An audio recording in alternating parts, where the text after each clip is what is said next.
Thank you to the Honourable Dr. E. Osagi Ihainire, the Honourable Mutai Kagwe, Mr. David Hadley, Mr. Kashif Khalid, and Mr. Bruce Mukaya Oriana. And a thank you to Turlock Mune for moderating this session. Ladies and gentlemen, our next panel is on vaccine production and distribution across Asia. Humanitarian efforts to deploy shipments of COVID-19 vaccines around the region are well underway, with millions of doses already committed and dispatched. Our final panel for the day will look at the latest developments in vaccine production and the current challenges facing distribution around the region, and how further collaboration and partnership agreements are supporting supply chain performance. With that said, ladies and gentlemen, we invite the panelists of this promising session onto the stage, and they are Dr. Harsh Vardhan, Union Minister for Health and Family Welfare, Science and Technology and Earth Sciences, Chairman, Executive Board, World Health Organization. Mr. Madhav Kurup, the Regional CEO of Middle East and South Asia, Hellman Worldwide Logistics. Dr. Pascal Rehem, co-founder and Group Medical Director, International SOS. And the panel moderator is Ms. Laura Buckwell, news anchor and professional MC. The stage is yours.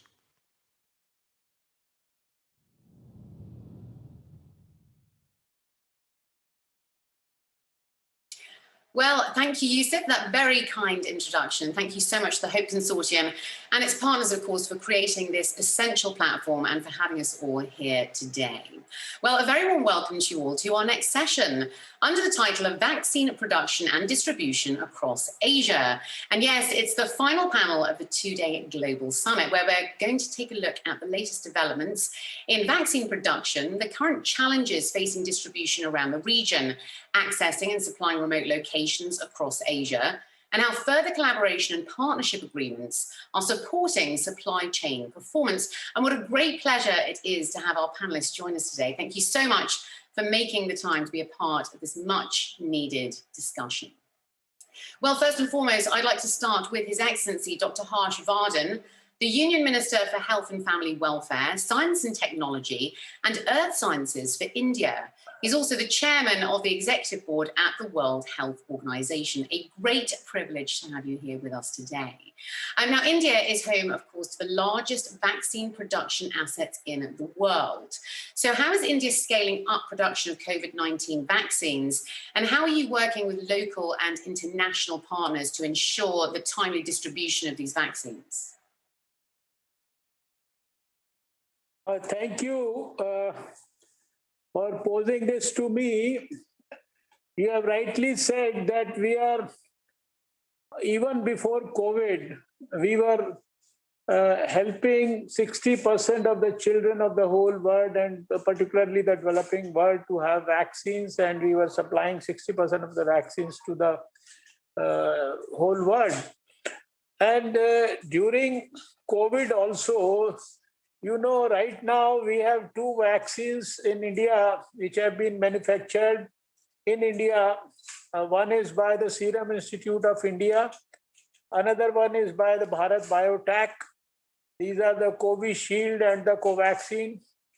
And right now, we have already a very robust immunization program, which is actually in a reasonably advanced stage in India, whereby every person above the age of 45 will start getting vaccinated from 1st of April. And even today, all the health workers, frontline workers, they have all been vaccinated. And then everybody above 60 years of age and those between 45 and 59, they with comorbidities, they are being given vaccination. But 2 days from now, everybody above 45 will be part of the vaccination campaign. 61 million doses have already been given to Indians, and we have already provided 64 million doses to 84 countries of the whole world. And this is through, you see, some of them are like gifted, contractual, and some of them have been given through the COVAX facility that has been created to help all the countries internationally by the World Health Organization. So as far as India is concerned, we have a very, very clear-cut thinking about the whole issue. And we always feel that the benefits of science, they have to be delivered to the whole of humanity. And that's why even during the crisis of COVID last year, we were at a point of time supplying drugs to almost 150 countries of the whole world, hydroxychloroquine in the initial stages. We were providing it to 150 countries. And again, for the vaccines also, the process of development of the vaccine, the research around this vaccine was supported very, very aggressively, proactively by the government of India, and in fact monitored by the Prime Minister himself. And almost 6 months back, I think it was more than 6 months back, we had created the National Expert Group for Vaccine Administration, which has got scientific experts, which has got representation from the whole country of all relevant stakeholders. And it plans each and every nitty-gritty of the vaccine administration. And within the government also, there are multiple departments, multiple ministries working together to ensure that we keep helping the people of the whole world also, and we strike a reasonably good balance between what is the need of the Indian people for the vaccine and also what is needed to be supplied to the rest of the whole world, and more particularly to the countries where they actually deserve more help, because they neither have the manufacturing capacity, neither they have the vaccines. So we are trying to fulfill our commitment for the rest of the world, which comes from our heart. And our Prime Minister is very, very ambitiously and very, very passionately strengthening the vaccine maitri. We call it vaccine friendship. And through this vaccine maitri, that's the name that we have given to it, we are trying to help everyone all across the world. And we are doing our utmost to, in fact, strengthen all these capacities within the country, and to see that in the future also, you see, right now, apart from these 2 vaccines which have been given the emergency use authorization, almost half a dozen vaccines in India are in the stages of clinical trials, and over 2 dozen, almost 1 dozen vaccine further, they are in the preclinical trials. So apart from these 2 vaccines, there is so much happening to strengthen the research around having new vaccines in the near future, also to augment the manufacturing capacity and the ability of the country. And there is a very significant amount of fund which has been dedicated to research around vaccine development, and also to provide vaccine to people in India. A huge amount of fund to the tune of 35,000 crores has been kept in the budget to make sure that the Indian government helps our countrymen to actually get vaccine in time. So we have throughout adopted a whole of government, whole of society approach. And it's now, I think, we are trying to help the whole world also on the COVID front through vaccination abilities of India also. I think that's broadly what answers what you asked me. But if there is anything more that you would like to know, because there are so many aspects of this vaccine administration which have been planned in with so much of meticulous detail. There is a CoWIN platform where we get real data, real-time data of everything, every person who gets vaccinated in the whole country. And they at least at 50,000 places in the country, government as well as private, we have the vaccination facilities created, where we are, in fact, following all the minutest possible details, taking all possible precautions, ensuring that every adverse event, if at all it takes place, even if it is a minor side effect, it is taken care of, it is recorded. And it's a huge exercise, humongous exercise, but it has been done in a seamless manner in a country as big as India, with a 1.35 billion population. Thank you so much, Your Excellency, Dr. Harshvardhan. A very encouraging update there. Thank you so much. Madhav Kurup, the Regional CEO of the MESA region for Hellman Worldwide Logistics. Thanks so much for being with us here today as well. Now, Asia, of course, encompasses a vast and diverse geographic range. So as a logistics company servicing the region over the past year through border closures, lockdowns, and resource shortages resulting from the pandemic, what have been the most significant challenges, and how have logistics companies such as yours had to adapt their approaches to keep supply chains moving then? And thank you, Laura, first of all, for having me in such a distinguished panel here. Yeah, of course, it goes without saying that none of us was prepared for a pandemic like this. And that has thrown us into the middle of a crisis. And for example, airline capacity had gone overnight as passenger flights stopped operating, and many airports were totally disconnected from the rest of the world. Shipping lines were not able to call certain ports due to COVID restrictions. Borders were closed for cross-border trucking, and the list goes on. The pandemic has put supply chain to a whole new limit and challenged all models that are in place for prompt, safe, and sustainable distribution.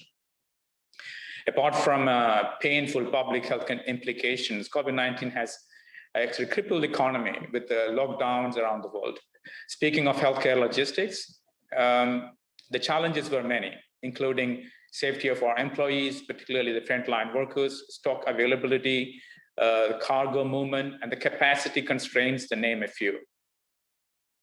Our organization has exhibited both resilience and adaptability.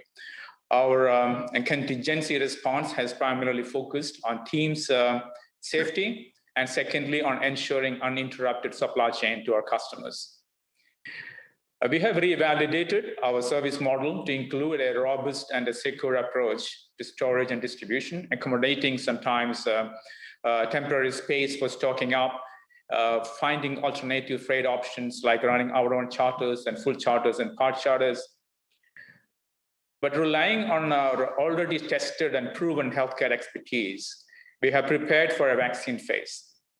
As global logistics provider, we think we have a huge responsibility on our shoulders for maintaining storage condition and securing validated cold chain across different geographies. And our team has revisited our cold chain management policies, processes, through prepared route risk assessments, qualified approved transport providers, and looking at out-of-the-box packaging solutions, and with a real-time smart visibility option. So it has pushed us into completely an innovation mode, which is on our footing.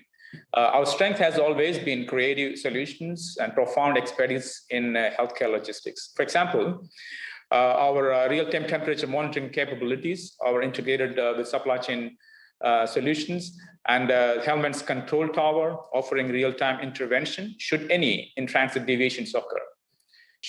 Route risk assessments precedes any solution design. We look at high potential sensitive port pairs, perform assessments, and lane qualifications performed. This is the basis of our risk management approach. That is so vital to the compliant execution in the healthcare supply chains. All solutions are available through our digital platforms. I hope I explained the question. Yeah, brilliant. Thank you so much, Madad. I can only imagine how challenging, of course, this past year must have been. But of course, that inspires innovation as well, doesn't it, as you mentioned. Dr. Pascal Reham, co-founder of the Group Medical Director of International SOS. Now, of course, International SOS has extensive experience working in challenging environments and locations. So how can your experience be applied in the current situation with regards to the provision of health services and specifically vaccine distribution, particularly to locations with access, infrastructure, or funding challenges then? Well, good afternoon. And first, I would like to thank you for organizing such a summit, which I think is very important, and for inviting me to share International SOS experience. First thing, at International SOS, we strongly believe that the vaccination effort for a given country must be led by the local authority.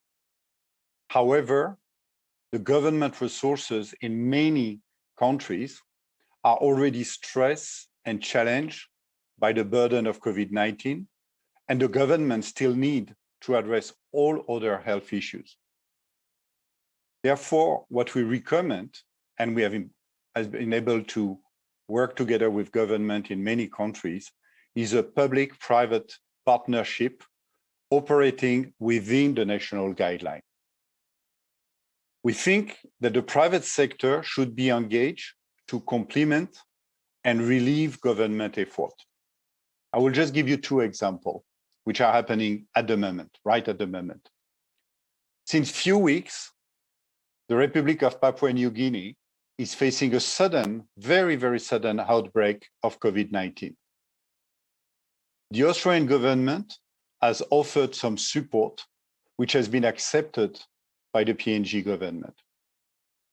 And one of the priorities decided between the two governments is the emergency vaccination of the health worker of Papua New Guinea.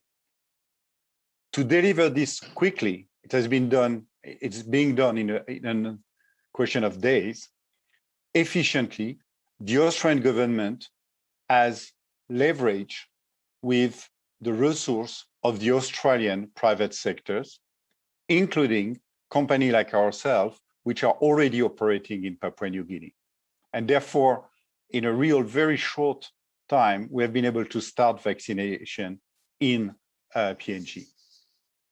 Another example of public-private partnership, which is also happening at the moment, it's in Indonesia. I was there last week. The government of Indonesia, months ago, had made some agreement, especially with the government of China. They participate to the testing of some vaccine, Chinese vaccine. Thanks to this agreement, there are stock of Sinopharm vaccine available in the country, a new vaccine coming at the moment. The government of Indonesia has authorized some companies operating in very remote locations to access those stock of vaccine directly, as long as the vaccination will be provided free of charge to their employee, the family of their employee, and in some area, the local population living nearby the mine and the work site.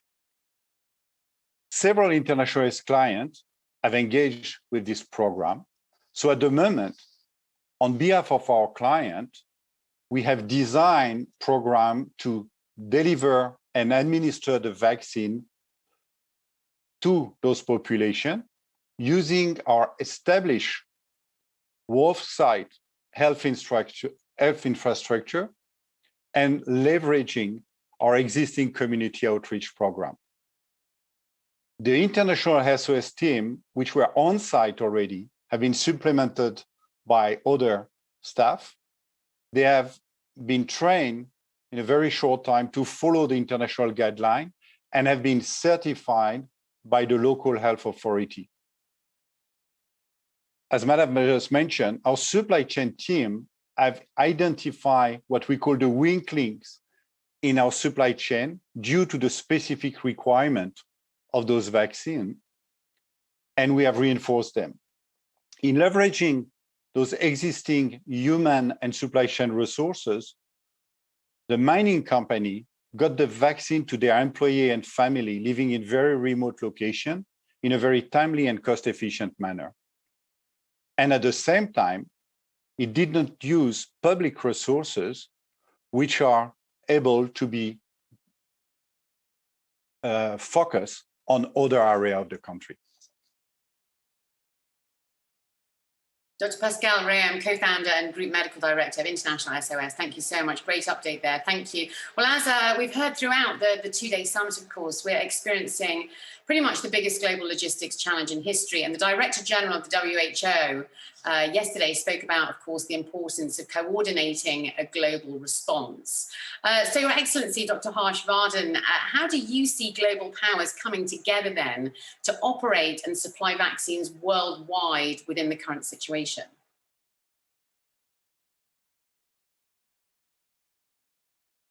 I think your initiative of Hope Consortium, I think it's a welcome initiative, and it certainly is going to help shape the future policies in a much better way as far as you see coordination for vaccines, equitable distribution for the whole world is concerned. I think it requires a lot of awareness to be raised at all levels and discussions and debates because the World Health Organization is already trying hard. It started working long back on ensuring that there is a common platform to in fact, help in research, help in vaccine development, help in validation, and then, of course, to ensure that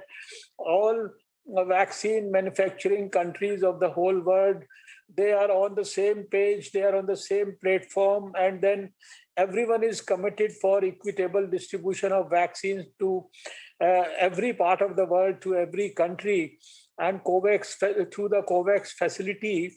The World Health Organization is already trying quite sincerely and is in fact keeping in touch with all the countries of the whole world. Every Thursday there is a meeting whereby the whole world is updated and we participate in those meetings. So I think initiatives like the one that you have taken, they are certainly going to help and aid in the strengthening of this particular movement, because you see, this is a crisis time. The whole world fought together COVID, and we know that the strategy for fight against COVID, including the final thing where we are trying to vaccinate people, it has been developed jointly by the whole world. Each one of our countries, we have learned from each other's experience. WHO has collaborated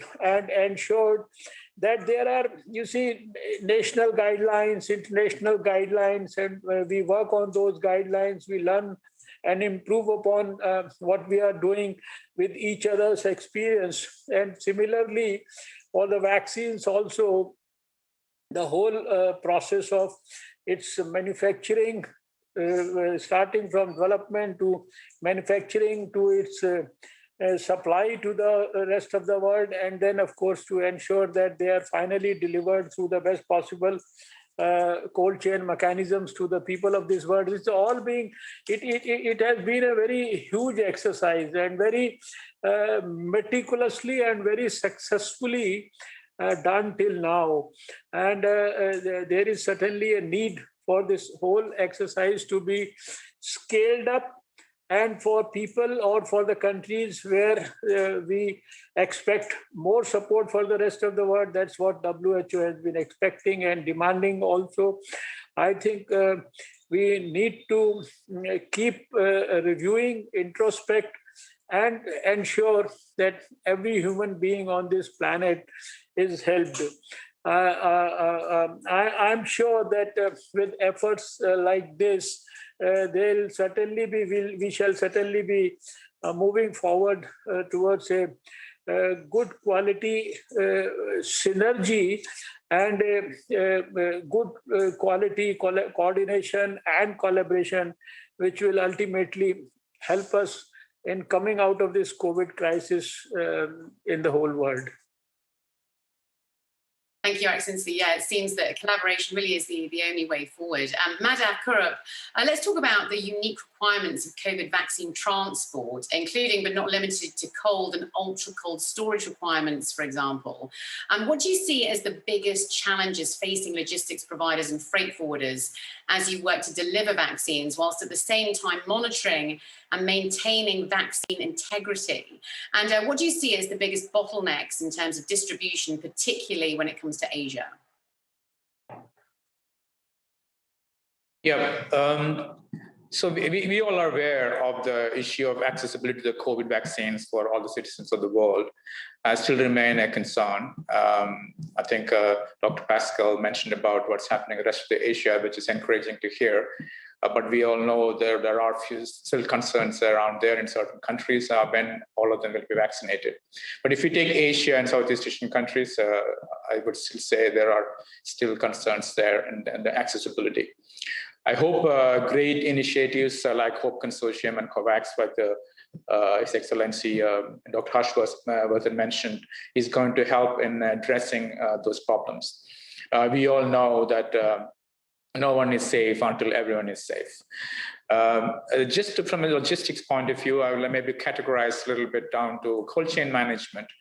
Cold chain management of pharma products are not a new phenomena for us. And we've been managing cold chain for pharmaceutical products under the same temperature regimes for years and decades in a very validated environment.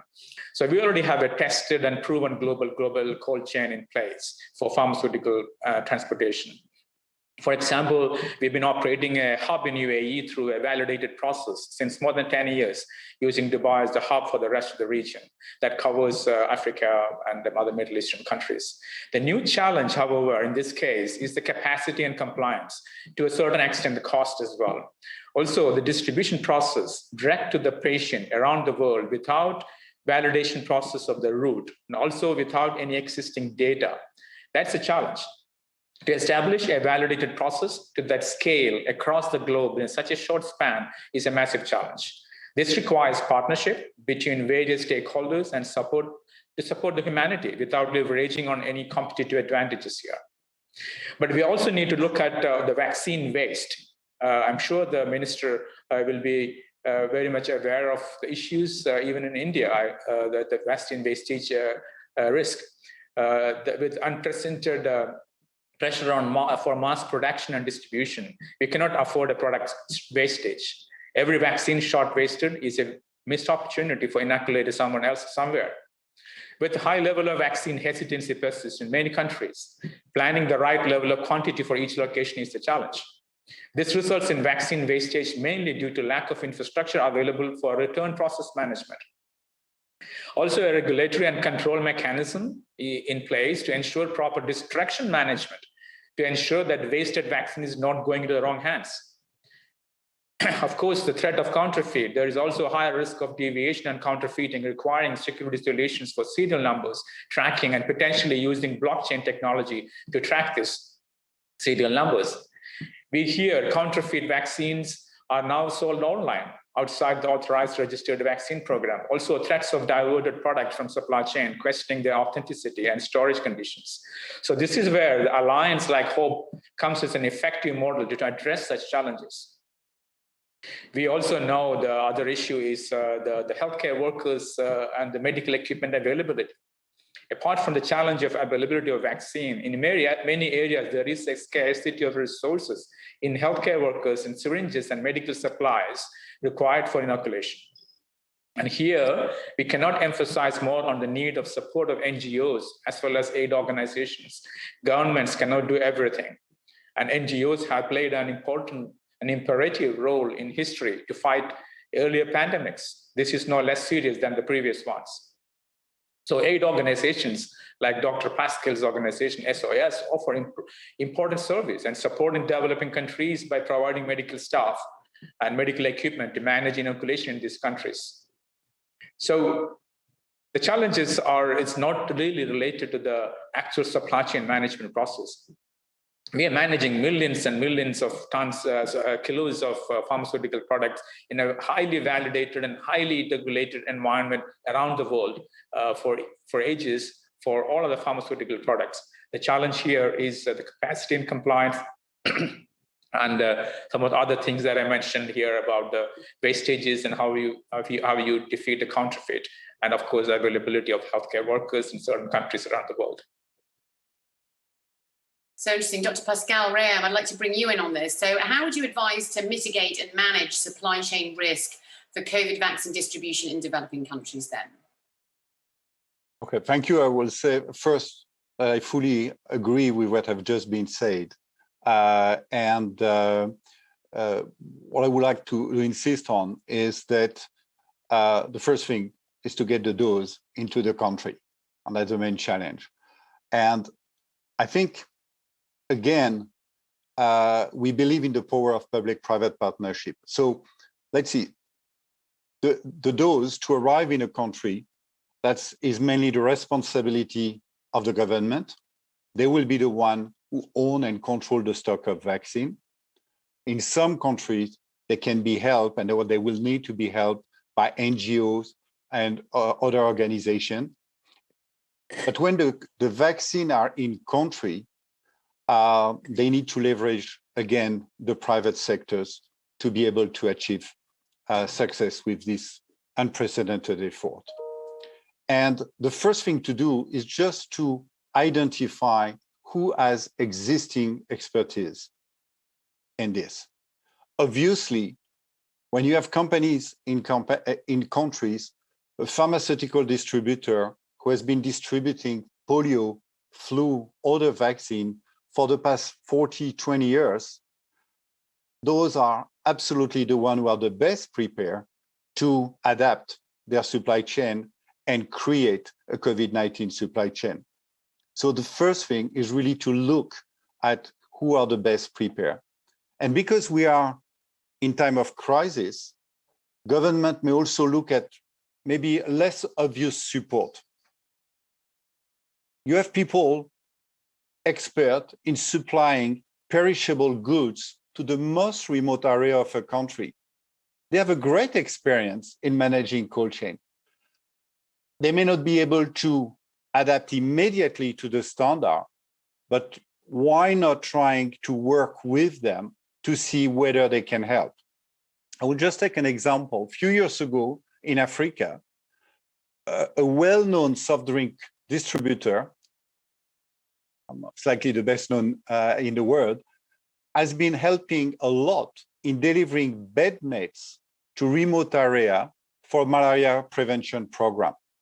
I'm sure that people who are able to distribute cold drinks and soft drinks or beer in the most remote area can help with the logistic of delivering, at least part of the logistic of delivering vaccination. So rather than overloading the government infrastructure, ask the private sector to help. However, and as Mr. Madhav Kurup mentioned, it is absolutely fundamental for the government to establish the guideline, monitor the integrity and the quality of the vaccine and the delivery. If not, there will be a lot of waste and a complete loss in confidence. Very interesting, and what an incredible update in terms of the logistics company that you mentioned. And obviously, yeah, it's better to expand on the efforts of those that are already on the ground, that are sort of used to this, and sort of, yeah, expand on their qualities. So His Excellency, Dr. Harsh Vardhan, so within India, what have been the biggest challenges that you faced in terms of rolling out the vaccination programs themselves? And what lessons have you learned that might be useful to other countries who are currently in the process of starting their own vaccination efforts? Well, India itself, with a huge population of 1.35 billion, you see, anything that we plan and do, that itself is a big challenge. But you know that in India, while handling COVID, we took a challenge head on under the leadership of our Prime Minister. And it was not only about the vaccination issue. Also, earlier, you remember that our first case was in January 2020, and this was declared as an emergency of international concern in March.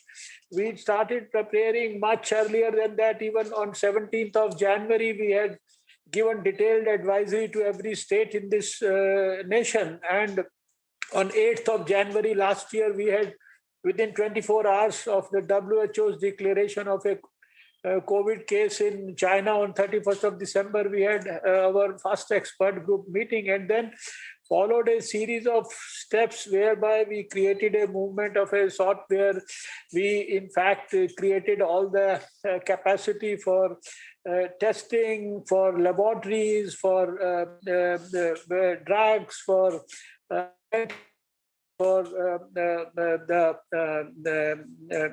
all related, whether it was testing, tracking, surveillance. Brilliant. Because I'm Science and Technology Minister. I think we've lost a little bit of Science connection around there. the control for COVID. And once you see the vaccine was, we could see that the vaccine was likely to emerge on the scene. 6 months back, detailed preparations for once the vaccine comes. How do you start vaccinating people? Being a huge country, and with, you see the amount of vaccine that was available and the amount of people who have to be vaccinated, then the challenge was how to start it. And then we prioritized our healthcare workers, we prioritized our frontline workers who were most at risk, and then, of course, those people above 60 and those with morbidities who were like the 80% of the people who who in fact lost their life during COVID were those in these age groups. So it was all had to be prioritized. And then for a huge country like this to have created and ensured that there is a perfect cold chain mechanism, robust universal immunization program, whereby we vaccinate millions of children every day for 12, at least a dozen vaccines through the government of India. So upgradation of these facilities and then calculating and then creating 50,000 centers all over the country.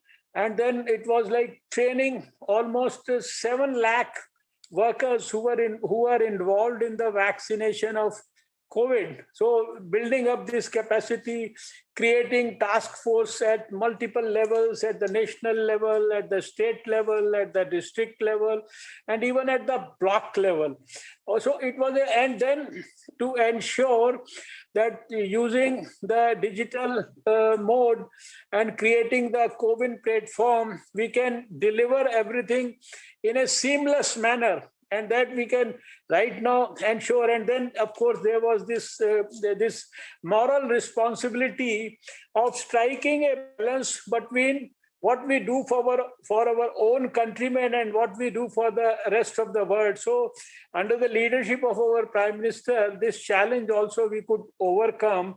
And we have struck a good quality balance between the needs of the world and the needs of Indians. And by prioritizing people in India, we have already, as I said earlier in the program, that we have already supplied vaccine, almost 64 million doses to 84 countries of the whole world. So these were some of the challenges, but with a leadership of a dynamic leader like Prime Minister Narendra Modi, we could overcome all these challenges. And now, on one hand, we have successfully handled COVID with some of the best recovery rate in the whole world and the lowest fatality rate of 1.34%, and also in a seamless manner trying to deliver a vaccine to the people of India, everyone above 45 years of age.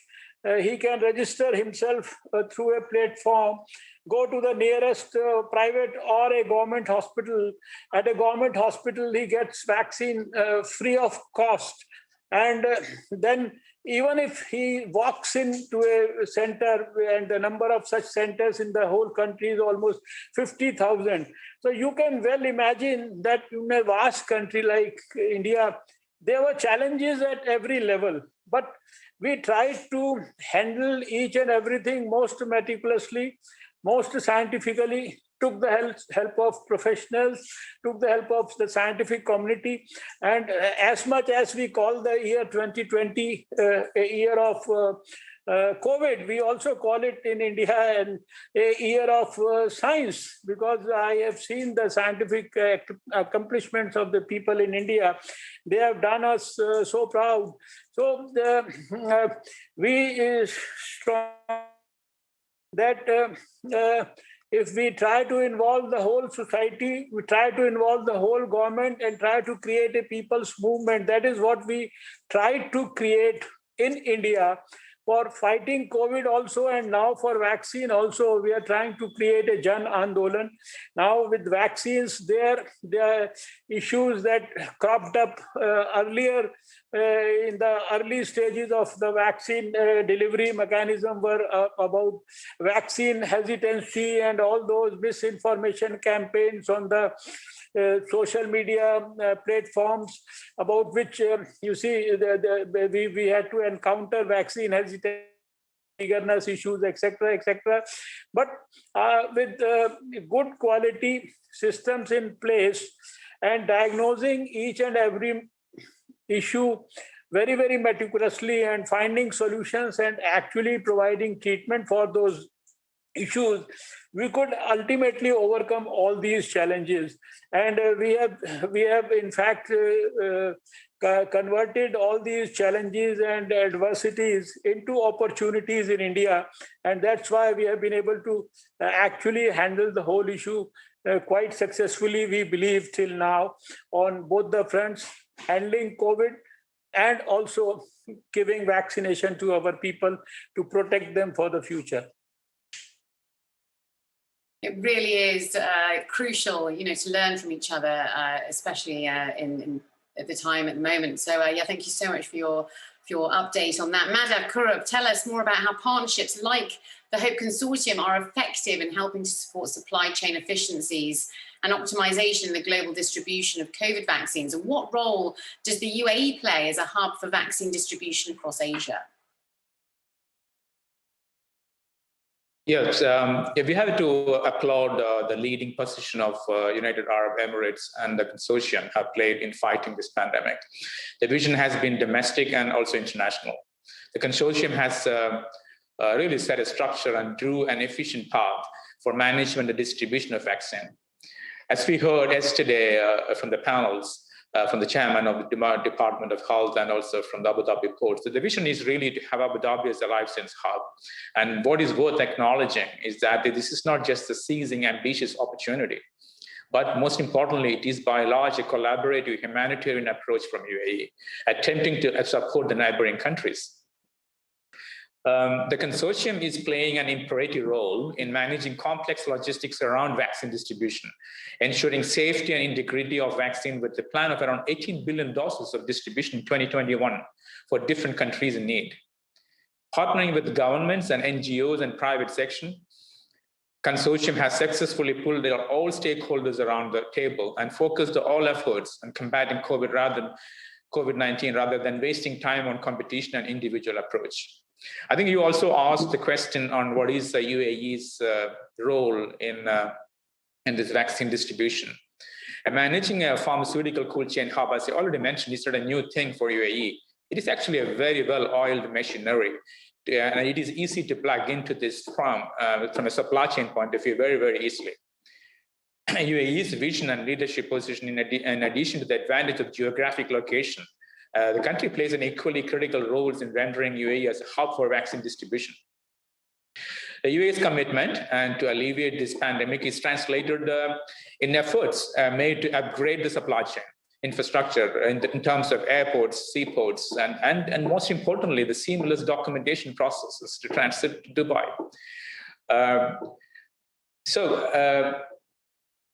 It is UAE is a well-oiled machinery, as already stated. The capacity that UAE offers in terms of the airlines, lifting capacity from the vaccine-producing countries like India is substantial. The airline capacity out of India are primarily driven by the UAE carriers for the rest of the world. And also the potential to move some of these products via sea in 2 or 3 days, or rather 3 or 4 days from India to Dubai by sea, and then again taking the massive capacity available in Dubai to the rest of the world is an immense importance to the whole vaccine distribution process. So I see UAE as have a major role to play in when the real distribution of vaccines start flowing to all around the world from the pharmacy of the world, as I say in India now.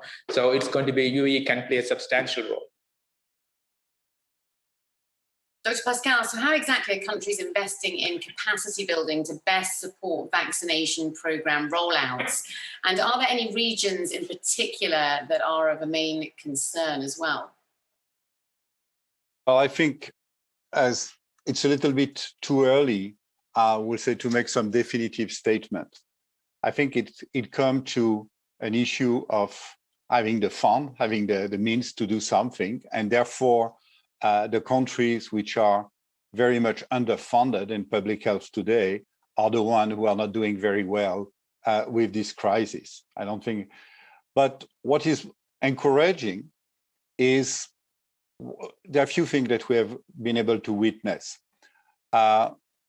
First, and thanks to the, I would say, digital technology, what we are seeing is that the information, education, communication, which has been used quite efficiently to promote during the past month the social distanciation, usage of masks, and all of this, the same resources are now being used to explain the promotion of and promote the vaccination and to dispel a lot of fake news. I was in Jakarta last week, and I'm impressed on how the message is getting through the population. I'm not sure it is the same in the country, but at least in the large cities, the education and the message is getting through, and you see the attitude of the population really affected by those messages. And I saw in another panel, there was a lot of question about how the population accept the vaccination. I can tell you what I've seen in Indonesia and in other countries in Southeast Asia, is that the vaccination, if people can get vaccinated, they get vaccinated, okay?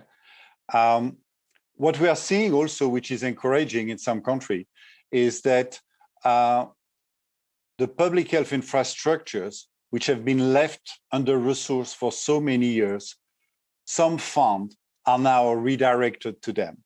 So we are seeing some money getting back to the public health infrastructure, which may not have been the priority for the previous year.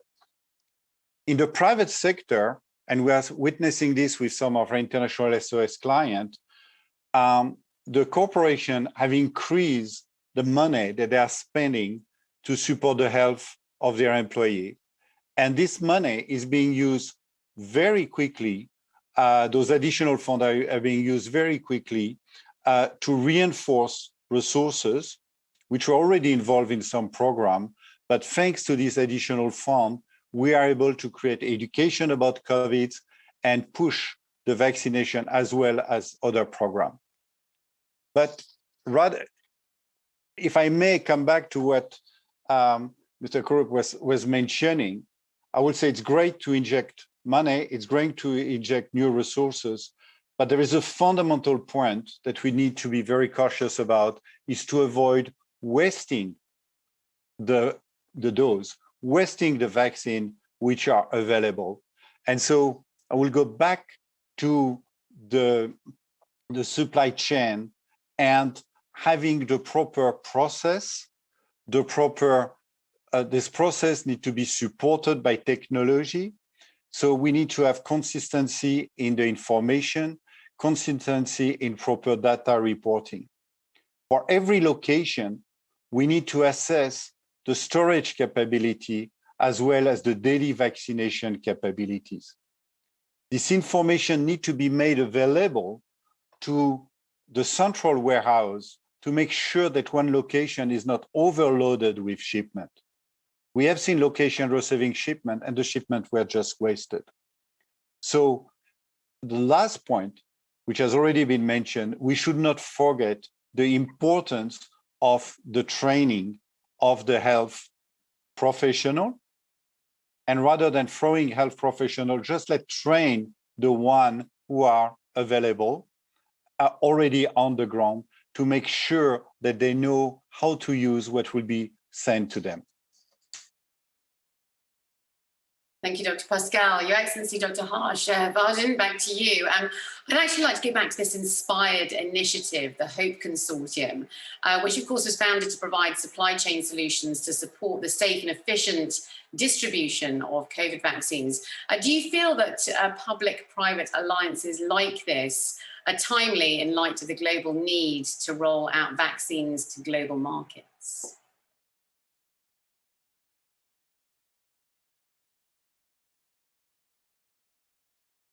Sorry, I couldn't follow your question properly. I think you probably asked me about the alliances that are taking place right now around this vaccine distribution. Exactly. Is that the question? Public-private alliances, yes. Yes, I mean, you see, this is something which is a most welcome step, and I would like to congratulate the HOPE Consortium, because this is exactly what is the need of the hour, and this is what organizations like yours are trying to actually contribute to the whole world. The World Health Organization does things at a bigger level, the higher plane, but ultimately the spirit of that alliance or working together, it has to be implemented at multiple levels and multiple agencies, multiple stakeholders, multiple organizations, and multiple countries and people with organizations with vision, the leaders, thought leaders, everybody has to come together and everybody has to contribute. And a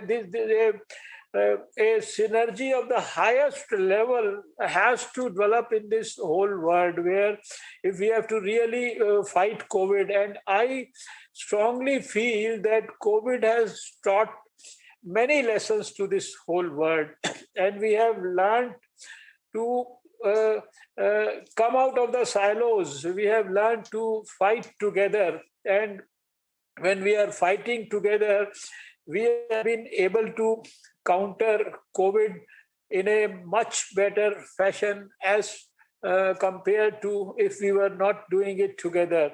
So I think this is a welcome move, and this should inspire many others in the whole world.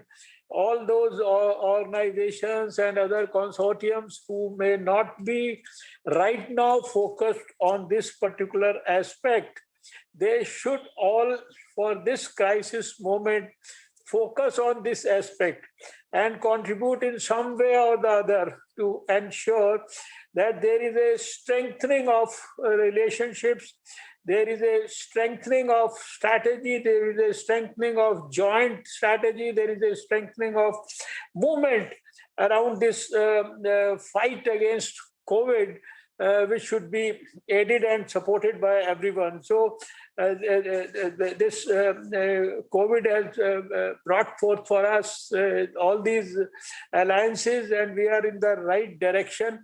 Now it is a question of ensuring that the spirit of the alliance is most honestly honored, respected, and implemented by each one of us all over the globe.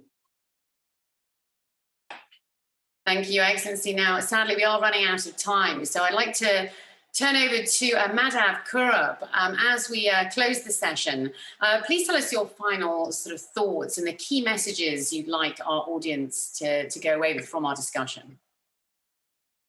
Yeah, I know we are out of time, but I just quickly want to compliment Dr. Harshvardhan because I think the efforts the government and the leadership in India have taken is an example for the world, because when the whole COVID started, everybody was worried about what could happen in India, and how the government, the leadership, and the whole citizens of the country have got together to counter this is incredibly a great achievement, and I hope it continue to be that way. The key challenges for the vaccine distribution, as I mentioned, is cost, capacity, and compliance. So in a highly diverse world with the complex regulatory processes and infrastructure challenges and expertise challenges, it is highly critical that any organization which has the knowledge and ability to integrate end-to-end solutions with the full visibility will help vaccine producers to ensure product integrity until it reaches the patient. So it requires alliances, partnerships, and the engagement of governments, NGOs, the private sector, and the experts to resolve gaps and hindrances of the movement of vaccines and clearance and documentation processes that should not be a bottleneck. So all this put together, we can solve the threat of this pandemic and hopefully get back to normal life pretty soon. Thank you, Madhav Kurab. Dr. Pascal, your final thoughts and key messages for our audience, please. So, sorry to repeat myself, and to repeat what the other panelists have mentioned, I think the key issue for the Asian country is to get the vaccine, to get the dose. So every effort and all those group effort, COVAX, orders are absolutely essential to make sure that the country can get their fair share of the vaccine. What we are seeing as a responsibility of the private sectors, where we cannot do a lot in getting the vaccine, where we can really help is making sure that when the vaccine are there, the vaccine are not wasted, and the vaccine are getting to the people who need them in the most efficient way.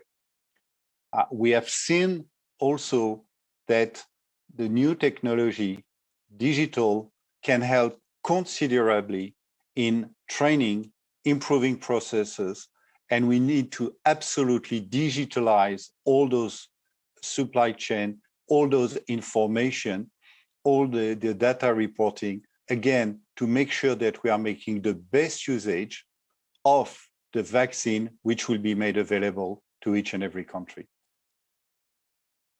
Thank you, Dr. Pascal. Your Excellency, Dr. Harshvardhan, I'd like you to close our session, if you may, with the key messages that you'd like our audience to go away with from our discussion today.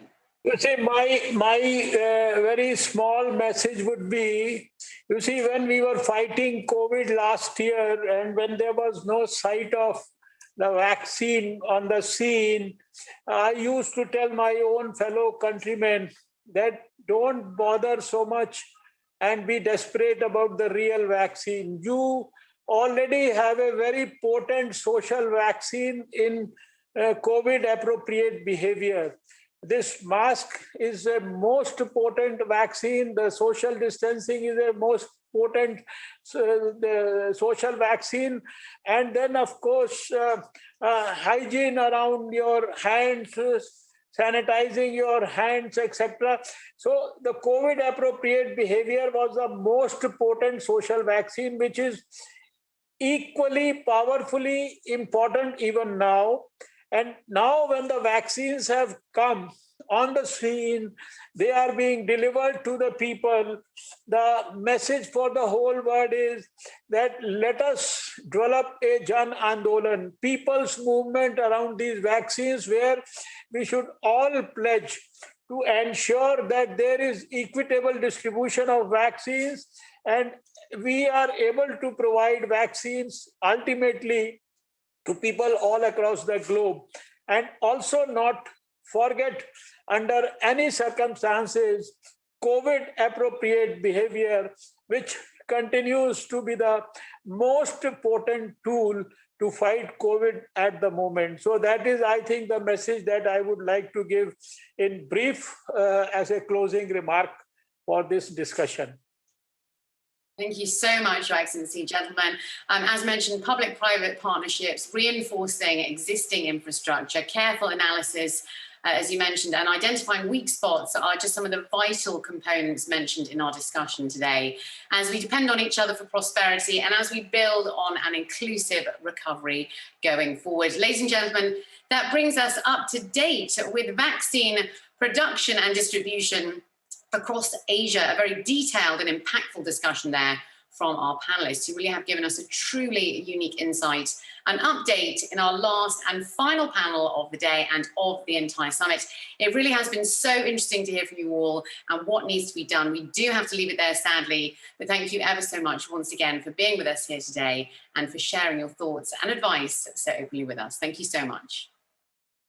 Thank you. Thank you.